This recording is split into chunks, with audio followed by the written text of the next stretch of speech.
بسم اللہ الرحمن الرحیم۔ السلام علیکم ناظرین، آپ دیکھ رہے ہیں ہمارا یوٹیوب چینل سب بول ٹی وی اور ہم حاضر ہیں ایک اور اہم خبر کے ساتھ۔ اس وقت حکومت اپوزیشن میں ایک بحث چھڑی ہوئی ہے شاہ محمود قریشی جو کہ ہمارے ملک کے وزیر خارجہ ہیں، ان کے ایک بیان کو لے کر۔ اس معاملے پر اپوزیشن کے بہت سارے بیانات سامنے آ رہے ہیں اور اپوزیشن کا تو آپ سب جانتے ہی ہیں اس وقت مرکزی head P M L N ہے اور نون لیگ کے سعودی عرب اور انڈیا کے ساتھ تعلقات بہت ہی اہم رہے ہیں۔ اس لیے چونکہ شاہ محمود قریشی کا بیان بھی سعودی عرب کے متعلق ہی تھا، اس بنا پر نون لیگ ڈیفینڈر کے طور پر سامنے آ رہی ہے۔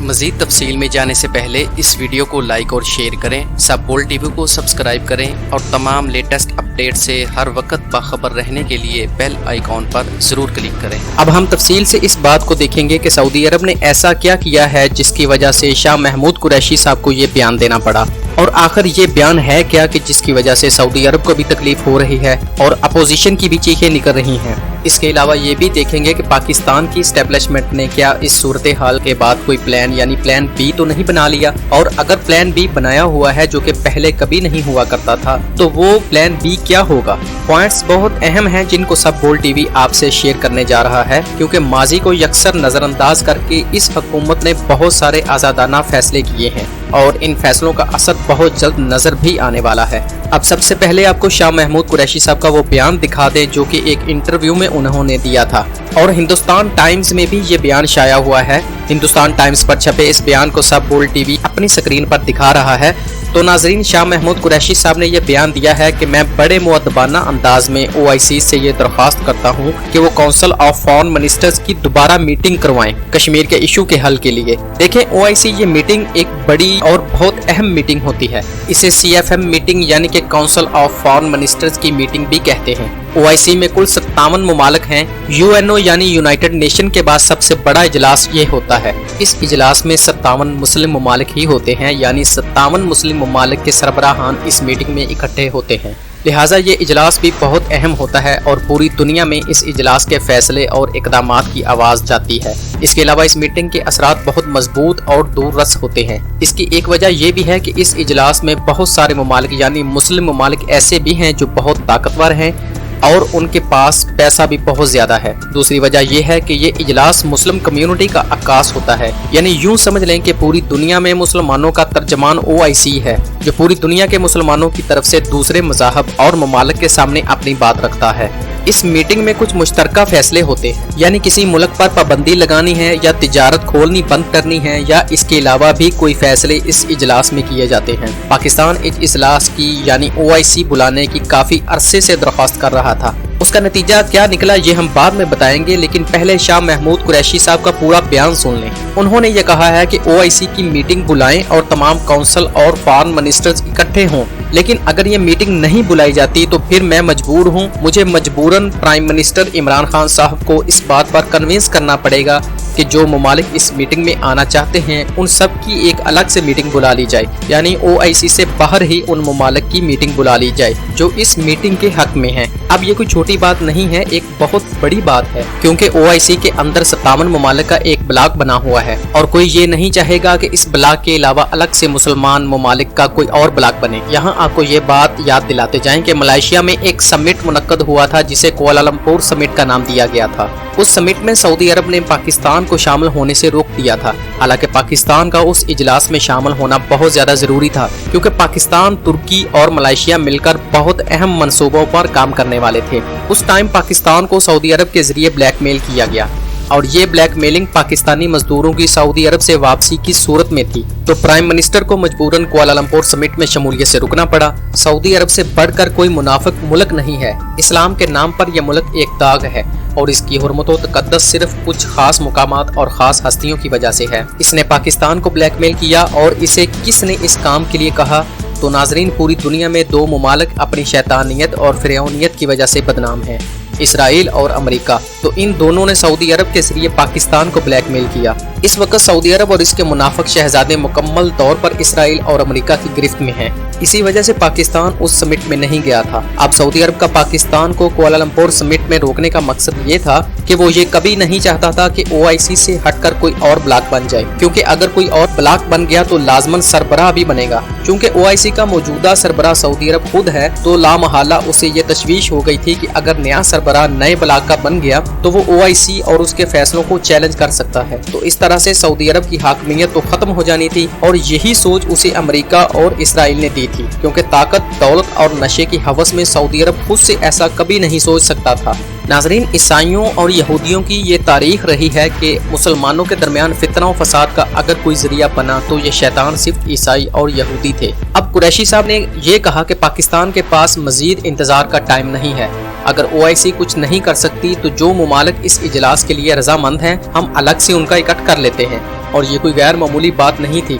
इस वजह से बड़े बड़े न्यूज़पेपर्स में ये बयान शाया हुआ। शाह महमूद कुरैशी साहब ने सऊदी अरब को वो वक्त भी याद कराया जब कुआलालंपुर समिट हुआ था और पाकिस्तान सऊदी अरब की बात मानकर उसमें शरीक नहीं हुआ था। तो अब सऊदी अरब पाकिस्तान के मुसलमानों के जज्बात और एहसासात को समझते हुए ना सिर्फ इजलास बुलाए बल्कि अपना किरदार भी अदा करे और कश्मीर के इशू पर आवाज़ भी उठाए। मजीद शाह महमूद कुरैशी ने अपने इस बयान के मुतल्लिक ये भी कहा कि मैं जानता हूं कि मेरे इस बयान के क्या क्या नताइज सामने आ सकते हैं, लेकिन इस बयान पर पोजीशन लेना मेरी मजबूरी है, क्योंकि पूरे पाकिस्तान की कौम के जज्बात इस वक्त खसूसन कश्मीर के लिए बढ़ चुके हैं।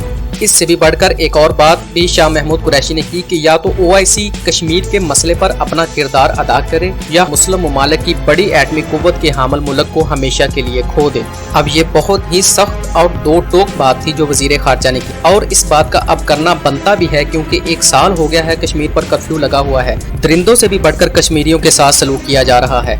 अक़वाम मुत्तहिदा में और पूरी दुनिया में, हत्ता कि बड़े बड़े न्यूज़ पेपर्स में भी कश्मीर के हवाले से खबरें और कश्मीरियों के हक में बयानात आ रहे हैं, लेकिन जिसको आगे बढ़कर बोलना चाहिए था और लीड करना चाहिए था वो ही बिल्कुल खामोश बैठी है। इस OIC को तो बहुत पहले इस मसले के लिए CFM की मीटिंग बुला लेनी चाहिए थी, लेकिन अभी तक ना ही कोई मीटिंग और ना ही कश्मीरियों की हिमायत में कोई बयान आया है। गैर मुस्लिम बात कर रहे हैं, वो इस मसले की नोयत पर फिक्रमंद हो रहे हैं, लेकिन एक ऐसा ब्लॉक जो सिर्फ मुसलमानों के मुमालिक पर ही मुश्तमिल है वो इस मामले पर इकट्ठा ही नहीं हो रहा। तो इसका रिजल्ट यही होगा, अगर आप OIC का इजलास नहीं बुलाते और मसला कश्मीर के लिए कुछ नहीं करते तो OIC हमेशा के लिए पाकिस्तान को खो देगी। और इस वक्त सिर्फ पाकिस्तान ही वाहिद एटमी ताकत है। और ये खबर जो वजीर खारजा ने बयान दिया था, इंडिया अखबारों, यूरोपियन अखबारों और मिडल ईस्ट में भी बहुत ज्यादा छपी है। एक अंदाजे के मुताबिक सऊदी अरब में कमोबेश 10 लाख पाकिस्तानी मुलाजमत करते हैं। यही एक कमजोरी है सऊदी हुकूमत के पास पाकिस्तान को दबाने के लिए, लेकिन जब पाकिस्तान को किसी मामले में सपोर्ट की जरूरत होती है तब सऊदी अरब बिल में घुस जाता है। अब सुनिएगा एहसन इकबाल का एक बयान। कौन एहसन इकबाल? गद्दारों के टोले का एक घटिया तरीन सूअर। उसने शाह महमूद कुरैशी के बयान की शदीद मजम्मत की है और कहा है कि ये इंतहाई गैर जिम्मेदाराना बयान है। उन्होंने पाकिस्तान को खारजा तौर पर तनहा कर दिया है। सऊदी हुकूमत से हमारे तारीखी तल्लुकात हैं, वो हमारी हर मुश्किल में मदद करता है और ये एक अनाड़ी हुकूमत है वगैरह वगैरह। एहसन इकबाल के इस बयान को आप स्क्रीन पर पढ़ सकते हैं। अच्छा, पाकिस्तान में मौजूद उलमा में से पाकिस्तानी उलमा की तादाद कम है, जबकि ईरानी और सऊदी उलमा की तादाद पाकिस्तान में ज्यादा है। ये इसलिए क्योंकि बाज़ औक़ात कुछ खास मौक़ों पर ऐसा कोई वाक़या पेश आता है जिसमें ईरान से कोई मुतालबा होता है, तो पाकिस्तान की अक्सरियत उलमा की ईरान के हक में और पाकिस्तान के मुखालिफ खड़े हो जाते हैं। ऐसे ही जब बात सऊदिया के खिलाफ आती है तो एक बड़ी तादाद सऊदिया के हक में और पाकिस्तान के मुखालिफ खड़ी हो जाती है। शाह महमूद कुरैशी का जैसे ही बयान सामने आया, हाफिज ताहिर अशरफी साहब फौरन सऊदिया के हक में कूद पड़े।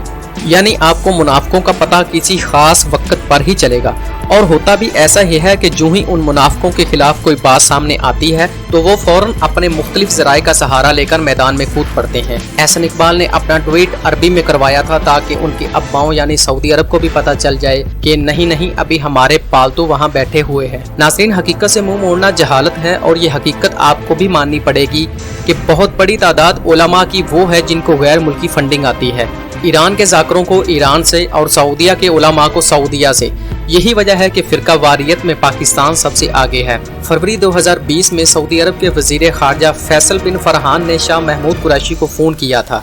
यह फ़ोन 9 फरवरी को हुआ था ये फोन क्यों किया गया था, पहले आपको ये बता दें। पाकिस्तान पहले दिन से सऊदी अरब से हर तरीके से ये दरख्वास्त करता रहा कि खुदारा कश्मीर के हाल पर रहम खाएं और CFM इजलास बुलाएं, कश्मीर के इशू को एक बड़े इशू की सूरत में दुनिया के सामने लाएं। बल्कि चाहिए तो ये था कि अगस्त 2019 में जब आर्टिकल 370 रिवोक करके कर्फ्यू नाफिज किया गया था तो ये काम उसी वक्त ही हो जाता, लेकिन सऊदी अरब, UAE और कुछ और ममालिक इस मामले में रुकावट डाल रहे हैं, क्योंकि ये सिर्फ गद्दार और मुनाफिक ही नहीं बल्कि उस बदबूदार मुर्दार कुत्ते से भी गलीज हैं जो सड़क के किनारे मरा पड़ा होता है। इनको मुसलमानों की इज्जत, जानो माल की नहीं, सिर्फ डॉलरों की परवाह है। इराक, अफगानिस्तान, शाम, फलस्तीन, बर्मा, कश्मीर, कितने ही ऐसे ममालिक और इलाके हैं जिन पर काफरों के जुल्म के पहाड़ टूटे। आज तक OIC का कोई रिएक्शन सामने नहीं आया, और ये जुल्म करने वाले आखिर हैं कौन? वही इनके आका जिनसे ये डॉलर लेते हैं। तो भाई क्यों कर इनको इंसानियत नजर आएगी? क्यों ये कश्मीर और दूसरे मुल्कों के हक में खड़े होंगे? जब शाह महमूद कुरैशी ने फैसल बिन फरहान से कश्मीर के लिए CFM बुलाने की बात की, उसने जवाब दिया कि हम तमाम मुमालिक के लिए एक मुश्तरका इजलास बुला लेते हैं, कश्मीर के लिए अलग से इजलास बुलाने की जरूरत नहीं है। असल मकसद भी यही था कि इंडिया के खिलाफ सारे मुसलमान मुल्कों को इकट्ठा ना होने दिया जाए, वो भी कश्मीर के इशू पर, क्योंकि इंडिया दोस्त है अमेरिका इसराइल का और अमेरिका इसराइल आका हैं सऊदी अरब के। तो फिर ऐसा ही होना था। हालांकि इमरान खान साहब के हुक्म पर 2019 दिसंबर में और फरवरी 2020 में वजीर खारजा शाह महमूद कुरैशी 2 दफा सऊदी अरब भी आए और ईरान भी गए, सिर्फ इसलिए कि सऊदी आयल तनसीबात पर हमले की वजह से ईरान और सऊदीया में ताल्लुकात कशीदा तरीन हो गए थे। तो प्राइम मिनिस्टर इमरान खान का मकसद दोनों मुमालिक में अमन को कायम रखना था। ताहिल शरीफ सऊदी अरब में मौजूद हैं। पाकिस्तान की अफवाज सऊदी अरब में एक बहुत अहम रोल प्ले कर रही है, सऊदी सरजमीन की हिफाजत कर रही है, लेकिन इसके बरअक्स सऊदी अरब मोदी के साथ ताल्लुकात निभा रहा है, अमेरिका इसराइल से दोस्ती निभा रहा है, लेकिन मुसलमानों बल्कि मजलूम मुसलमानों के साथ मुनाफिकाना तर्ज ही निभा रहा है। दूसरी तरफ दूसरे UAE के बद्दू हैं जो कश्मीर के मजलूम मुसलमानों पर जुल्म और कश्मीरी नौजवानों को शहीद करने वाले जालिम आजम मोदी को प्राइड ऑफ परफॉर्मेंस दे रहे हैं, सोने के हार पहना रहे हैं। तो नाजरीन, किस बिना पर ये मोहब्बत व खलूस और इज्जत के मुस्तहिक हैं? अब शाह महमूद कुरैशी का ये बयान पाकिस्तान की गयूर अवाम के दिलों की आवाज है कि इजलास बुलाते हो तो ठीक, वगरना पाकिस्तान को भूल जाओ। गुज़श्ता हुकूमतों के गद्दार जो आज भी अपोजिशन में सीना तान कर बैठे होते हैं, उनकी तरह ये भी रियाल और डॉलरों की बारिश में नहाकर चुप सा सकते थे, लेकिन ऐसा नहीं हुआ। इस हुकूमत ने कश्मीर का इशू हर फोरम पर उठाया और आखिर में इस बराए नाम मुस्लिम ब्लॉक, जिसे OIC कहते हैं, के जरिए दुनिया के सामने लाने का फैसला भी किया। लेकिन उनकी तरफ से तो जो जवाब आना था वो तो आना ही था। हमारे मुल्क के अंदर अपोजिशन के गद्दार और नाम निहाद उलमा का पेट फट गया कि हमारा क्या बनेगा। सऊदी अरब ऐसा खबीस मुल्क है, सवाए हमारे मुकद्दस मुकामात के कि मुसलमानों को मरवा भी रहा है और उनको इकट्ठा भी नहीं होने दे रहा, बल्कि अपने ड्रामों में भी इसराइल को हीरो दिखाने की कोशिश करता रहा था। सऊदी अरब में इस वक्त बादशाहत है, ना कि खिलाफत, और चूंकि इस्लाम खिलाफत का हामी और बादशाहत के खिलाफ है, तो हम भी बहैसियत मुसलमान बादशाहत के खिलाफ हैं। सऊदी अरब के लोग और वहाँ की सरजमीन सब कुछ हमारे लिए मोहतरम है, लेकिन खबीस हैं तो सिर्फ ये बादशाहत वाले, ये शहजादे, ये रईस। दूसरी बात नाजरीन, ये भी याद रखें कि क़यामत आएगी तो आएगी, लेकिन अपनी निशानियां पूरी करके आएगी। कुर्ब क़यामत उलमा इल्म से आरी होंगे, दीन को बेचा जाएगा, मनपसंद के फतवे दिलवाए जाएंगे। तो उलमा के बारे में नरम गोशा जरूर रखें, लेकिन उन चंद बिकाऊ नाम निहाद उलमा जिनको रोज आप किसी शो में और किसी महफिल में औरतों में बैठा हुआ देखें, तो उनसे दीन की तवक्को ना करें। सऊदी हुकूमत को एक्सपोज करना ही इस वीडियो का मकसद था। यहाँ शाह महमूद कुरैशी के बयान का दिफा नहीं किया जा रहा। ये भी ऐन मुमकिन है इस बयान से सऊदीया में हमारे वर्कर्स को फारग कर दिया जाए, हमारी इमदाद बंद कर दी जाए या मुआहदे कैंसिल कर दिए जाएं। लेकिन एक बात अपने ईमान से आज भी बताएं कि कश्मीर पर जुल्म का जवाब कल अल्लाह की अदालत में आप या हम दे पाएंगे। सऊदीया की गद्दारी और मुनाफिकत का अंदाजा इस बात से भी लगाएं कि 9 फरवरी 2020 को जद्दा में OIC की ऑफिशियल्स की एक मीटिंग हुई थी और उस मीटिंग में सबसे ज्यादा मुखालफत CFM के इजलास की कश्मीर के इशू पर बुलाने की सऊदी हुकूमत ने ही की थी और खुल्लम खुल्ला मुखालफत की कि इस इजलास को बुलाने की जरूरत नहीं है। तो नाजरीन, हर तरह से ये क्लियर हो गया कि 1 साल हो गया है कश्मीर को बंद हुए, लेकिन सऊदीया के कान पर जूं तक नहीं रेंगी। OIC अगर चाहता तो सेपरेटली इजलास सिर्फ कश्मीर के इशू पर बुलाकर तमाम मुस्लिम ममालिक को इकट्ठा कर सकता था, दुनिया को अपनी ताकत दिखा सकता था। लेकिन ये कैसा फोरम है जहां से मुसलमानों की भलाई की उम्मीद नहीं, जालिमों के जुल्म से निजात की उम्मीद नहीं। क्यों उम्मीद नहीं? क्योंकि जुल्म करने वाले खुद सरबराह बनकर उसी फोरम में बैठे हैं, लेकिन वो ये भूल गए हैं कि अल्लाह की अदालत से कोई जालिम बरी नहीं हो सकता और किसी मजलूम को इंसाफ दिए बिना वापस नहीं जाने दिया जाएगा। मजीद अपडेट्स के लिए सब बोल्ड टीवी के साथ जुड़े रहिए और चैनल को सब्सक्राइब करना ना भूलिए।